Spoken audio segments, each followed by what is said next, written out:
Hello everyone and welcome back to another Star Wars figure review.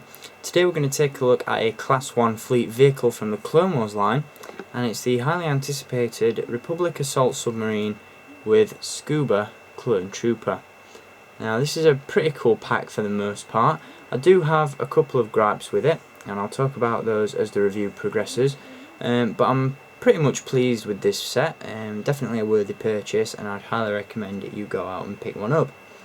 So I'll talk about this figure and vehicle pack's finer and lower points in just a bit, but before we do, let's take a look at the packaging that this figure and vehicle set comes in.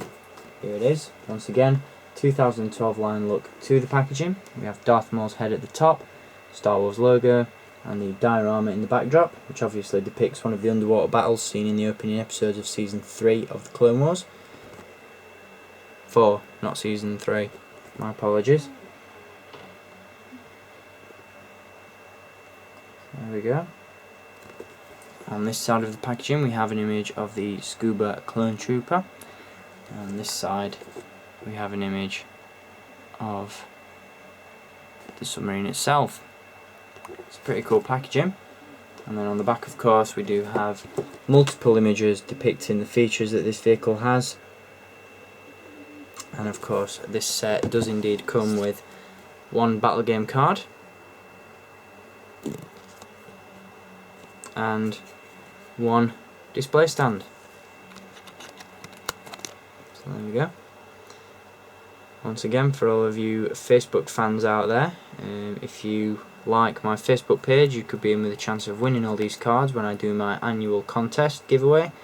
All the cards that I collect over the year, I eventually do a contest for them over on Facebook and give you guys a chance to win them, as I don't really do anything with them. So there we go. Onto the pack itself. Pretty cool, as I said, for the most part. Really like the design of this vehicle.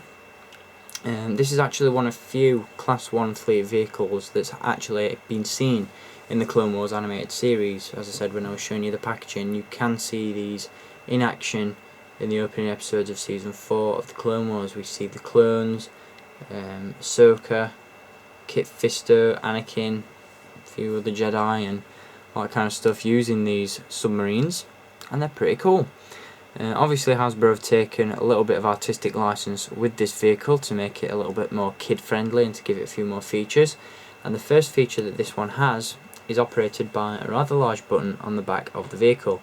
You simply press this button and you get a couple of firing launchers which just pop out like so. Obviously you have a couple of projectiles in either one, and they're operated by buttons on the side. You just press that in and the projectile will fire out. In this mode, the vehicle sort of reminds me of the V-19 Torrent Starfighter, not just in terms of design but also in terms of colour as well. Also it looks a bit like a crab, which is quite apt considering this is an underwater vehicle. Obviously the Scuba Clone Trooper can be attached to the vehicle at the top. He holds onto a couple of handlebars there.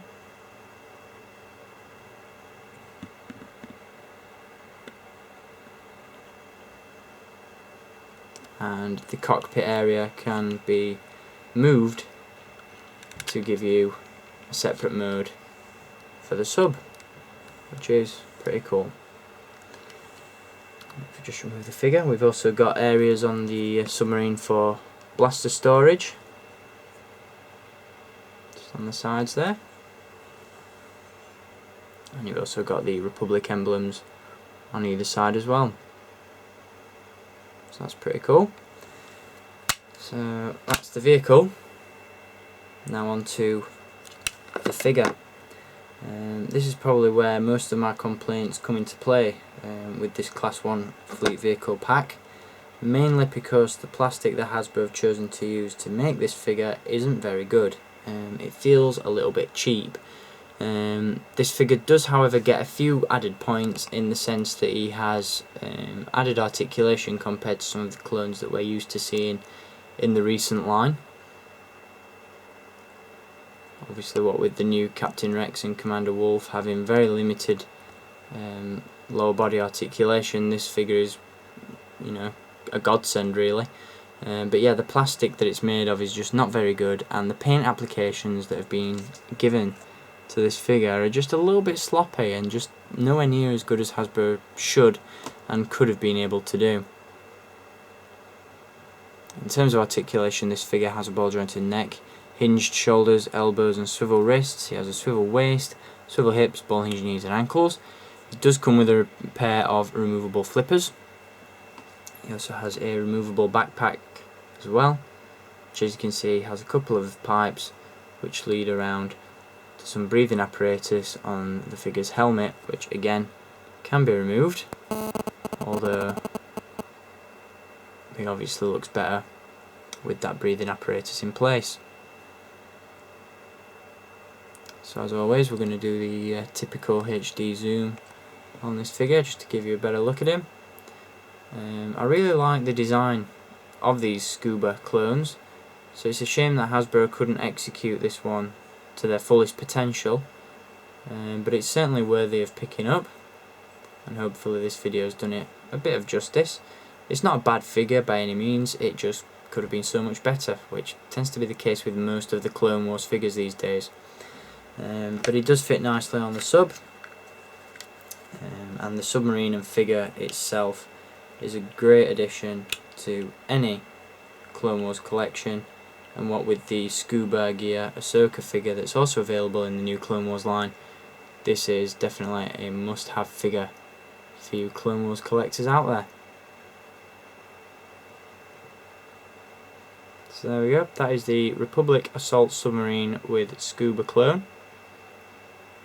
I hope you've enjoyed having a look at this Class 1 Fleet Vehicle pack, and I'll be back to review another one very soon. I've got the Republic Attack Dropship to review for you next, which is an absolutely stunning vehicle, so stay tuned for that review. And until next time guys, as always, I want to thank you for watching, keep collecting, and until my next review, may the Force be with you.